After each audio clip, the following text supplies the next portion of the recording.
મસાલા પાઉં બનાવીએ. 2 પાવડા તેલ લીધું છે. માં જીરું નાખશું, રાઈ ન હોય એમાં. હિંગ નાખશું,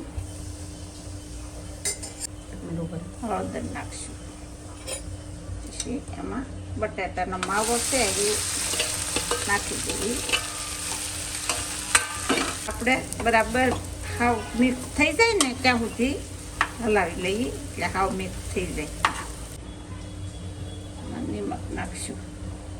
હવે આમાં મરચાંની તીખી ચટણી નાખશું. ધાણા જીરું નાખશું.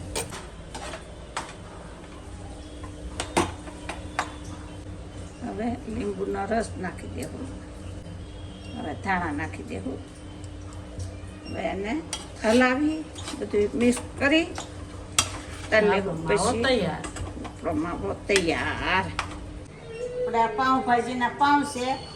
હવે આપણે એને શેકી લેવું તો બહુ મસ્ત લાગે. કકડા થઈ જાય ને હવે આપણે આને તેલ લગાડી દેવું તો કકડા થઈ જાય. ખાવામાં મજા આવે. કેમ બા ક્રિસ્પી હોય તો મજા આવે.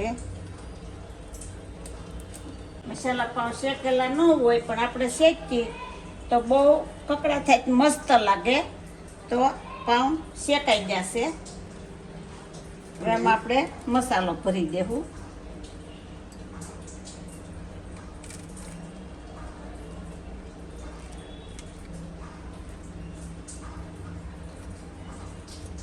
કાંદા નાખી દેવું.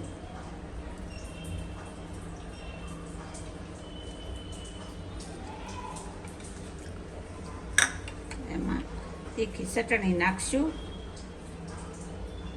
એમાં આંબલીની ચટણી, આંબલી ખજૂરની ચટણી નાખશું. પછી ઉપર નાખશું સેવ. ટેસ્ટી ટેસ્ટી મસાલા પાઉં બની જશે. તો બધાય આવી જાવ ખાવા. જવો બાએ બનાવ્યા છે આજે મસાલા પાઉં. મસાલા પાઉં.